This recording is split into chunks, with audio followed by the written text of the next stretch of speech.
સમાચાર અમદાવાદમાંથી કે જ્યાં સ્ટાફ નર્સ પરીક્ષાને લઈને વધુ એક વિવાદ. આન્સર કી એબીસીડી સિક્વન્સ આ વિવાદ બાદ ગેરરીતિની પણ આશંકા ઉઠી છે. ઉમેદવારોના વોટ્સએપ ગ્રુપમાં ક્લાસીસ વાળાનો મેસેજ વાયરલ થયો છે. આપણે જ પેપર કાઢ્યું હતું, આવી ગયું ને પેપર, તેવો મેસેજ ફરતો થયો. સ્પર્ધાત્મક પરીક્ષાની તૈયારી કરાવનાર ક્લાસીસ વાળાએ ગ્રુપમાં મેસેજ કર્યો. વનરાજસિંહ ચૌહાણ નામના વ્યક્તિએ ગ્રુપમાં મેસેજ ફરતો કર્યો. ઉમેદવારોના ગ્રુપમાં નર્સિંગ ક્લાસનો મેસેજ ફરતો થતા અનેક તર્ક વિતર્ક સર્જાયા છે.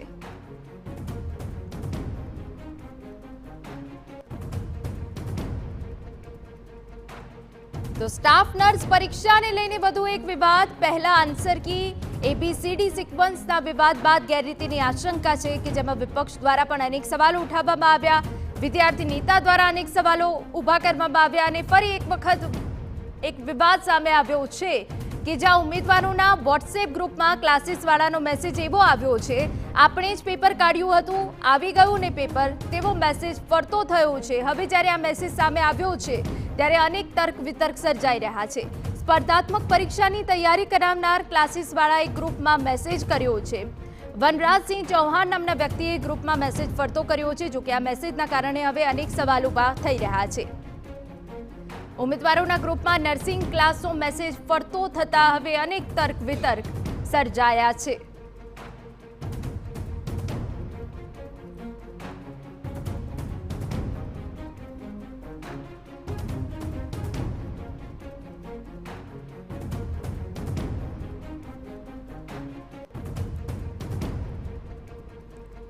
સંવાદદાતા નરેન્દ્ર રાઠોડ વધુ વિગતે વાત કરવા જોડાયા છે. નરેન્દ્ર, પૂરી વિગત.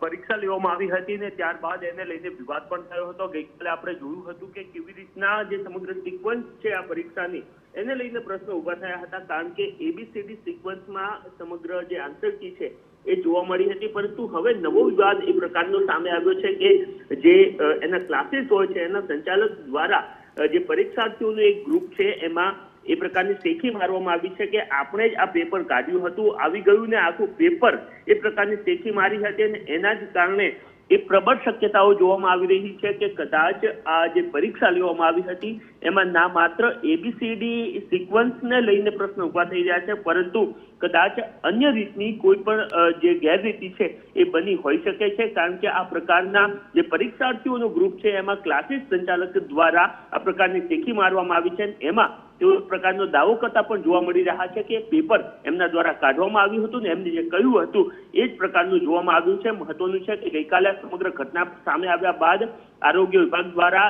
જે જીટીયુ દ્વારા પરીક્ષા કન્ડક્ટ કરવામાં આવી હતી એમને પણ બોલાવવામાં આવ્યા હતા. આ સિવાય કોઈ અન્ય પ્રકારની ગેરરીતિ બની છે કે નહીં એને લઈને પણ હાલ તપાસ ચાલી રહી છે. બિલકુલ આભાર નરેન્દ્ર. કોંગ્રેસ નેતા મનીષ દોશી પણ આપણી સાથે જોડાઈ ગયા છે. મનીષભાઈ, પહેલા આન્સર કીમાં જે વિવાદ સામે આવ્યો હતો એ તો હજુ શમ્યો નથી અને વધુ એક વિવાદ છે કે જ્યાં ક્લાસીસ વાળા જ આ પ્રકારનો મેસેજ વાયરલ કરે છે કે અમે પેપર કાઢ્યું હતું, આવી ગયું ને.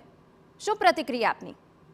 નિશ્ચિતપણે જે રીતે સ્ટાફ નર્સની 1903 જેટલી જગ્યા માટે લાંબા સમય પછી અનેક તકલીફોથી વારંવાર રજૂઆત પછી અંતે સરકારે ખાલી જગ્યા ભરવા માટે જાહેરાત કરી અને એ જાહેરાત પછી જે રીતે પરીક્ષા લેવાની રવિવારે અને એ પરીક્ષાની અંદર એબીસીડી એટલે આ ભ્રષ્ટાચારની ને ગોઠવણની એબીસીડી હોય એ રીતે આખી ગોઠવણ પ્રથમ દ્રષ્ટિએ સંદેહાત્મક હતી. અને પ્રથમ દ્રષ્ટિએ જ્યારે દેખાતી ત્યારે મેં અને મારા સહિત ઘણા બધા લોકોએ આ બાબતે ધ્યાન દોર્યું. મેં રાજ્યના મુખ્યમંત્રીશ્રીને સીધી વિગતો મોકલી કે સાહેબ આ બહુ ગંભીર બાબત કે રાજ્યના યુવા યુવતીઓ મહેનત કરે છે, લાંબા સમય પછી ભરતી આવી છે, તો આ ગોઠવણની તપાસ થવી જોઈએ જેથી કરીને સાચો ભરતીમાં આવે અને ખોટું છે બહાર નીકળી જાય. પણ દુઃખ સાથે કહેવું પડે કે આજે 2 દિવસ જેટલો સમય વીતી ગયા પછી આન્સર કી આવ્યા પછી પણ 2 દિવસ પછી પણ સરકાર તરફથી જે ગંભીરતા દાખવવી જોઈએ તે નથી દાખવી. કારણ કે આ સંદેહ એટલા માટે મેં વ્યક્ત કર્યો હતો કે ભૂતકાળની અંદર ગુજરાતમાં 24 જેટલા પેપરો સરકારી ભરતીના ફૂટ્યા હતા. અનેક પરીક્ષામાં ગેરરીતિ, ગોલમાલ ને ગોટાળે ભાજપ સરકારની ઓળખ બેઠી. ત્યારે ક્લાસીસ વાળા જે ખેલ પાડીને અત્યારે જે TV9 ની સ્ક્રીન ઉપરના દ્રશ્યો છે એ મને દેખાય છે કે આ એક સંપૂર્ણપણે ગોઠવણવાળી પરીક્ષા છે અને ગંભીરતા લેવી જોઈએ, કારણ કે જાહેર પરીક્ષામાં બિલકુલ. વિશ્વસનીયતા ન ટકે તો ગુજરાતનું ભવિષ્ય જે સારું થવું જોઈએ એની બદલે કેવા લોકો ગોઠવાઈ જશે, મળતિયાઓ ગોઠવાઈ જશે, પૈસાવાળા ગોઠવાઈ જશે. અને આ ખેલની અંદર આ આરોગ્ય અને જીવન સાથે સંકળાયેલો મુદ્દો છે, કારણ કે ડોક્ટર પછી સ્ટાફ નર્સ સૌથી વધુ સમય દર્દી સાથે રહેતા હોય છે. ત્યારે આવી રીતે ભ્રષ્ટાચારના ખેલથી ભરતી થયેલી નર્સ બેન આગળ કે ભાઈ આગળ આપણે શું અસર રાખશું, અપેક્ષા રાખશું? બિલકુલ બિલકુલ, આભાર અમારી સાથે વાત કરવા બદલ. વિદ્યાર્થી નેતા યુવરાજસિંહ જાડેજા પણ આપણી સાથે જોડાઈ ગયા છે. યુવરાજસિંહ, આ પહેલા પણ આપે આ પરીક્ષાને લઈને ગેરરીતિના અનેક સવાલ ઊભા કર્યા હતા. હવે જે મેસેજ ફરતો થયો છે તેને લઈને આશંકા એવી વ્યક્ત કરવામાં આવી રહી છે કે ખરેખર ગેરરીતિ થઈ છે. આપની પ્રતિક્રિયા? ખાસ કરીને બેન જોવા જઈએ ને તો પહેલા તો મને સંદેહ એ વાતનો છે કે કોઈ પણ સરકારી કર્મચારી હોય એ યુનિયનમાં પણ હોય, યુનિયનના પ્રમુખમાં પણ હોય, તો એ પોતાની એકેડમી કઈ રીતે ચલાવે? મોટો સવાલ તો અહીંયા જ પેદા થાય છે. કારણ કે સરકારી કર્મચારી જીસીએસઆર રૂલ છે, એટલે કે ગુજરાત મુલકી સેવાના જે નિયમો છે તેમાં આ રીતે કોચિંગ સંસ્થા ચલાવીને પહેલા તો બાધ્ય કરતા છે.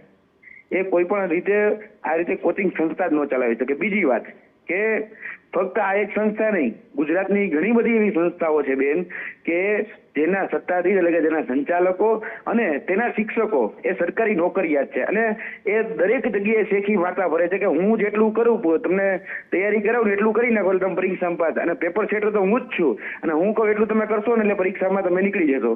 એટલે આ જે શેખી મારતા જે શિક્ષકો છે ને, પેલા તો એની ઉપર સરકારે રોક લગાવવાની જરૂર છે કે સરકારી કર્મચારી આ રીતે ક્લાસીસમાં જઈને આ રીતે શેખીઓ કઈ રીતે મારી શકે, અને એને તો બાધ્ય કરતા છે તો એની ઉપર એક્શન કેમ હજી સુધી લેવાના નથી, એ પણ બહુ મોટો સવાલ છે. આની પહેલા જીપીએસસી ના એક પેપરમાં મેં ક્લાસ 2 નું પેપર હતું, તેમાં પણ એક કોચિંગ સંસ્થાના સંચાલકે આવીને કીધું ભાઈ જોયું ને મેં કરાયું એટલું જોયું ને, અને આપણી જે ચેનલમાં જેટલું ચાલ્યું એટલું જ પૂછાણું ને, એટલે આપણે પેપર સેટર જી ઈ અધિકારી પછી ઓલરેડી જિલ્લા શિક્ષણ અધિકારી અને શિક્ષણ વિભાગમાં ક્લાસ 2 રહી ચૂકેલા છે. અને એ જ વ્યક્તિ સામે આવ્યો છે તેનાથી અનેક સવાલ હવે ઊભા થઈ રહ્યા છે. આભાર અમારી સાથે વાત કરવા બદલ.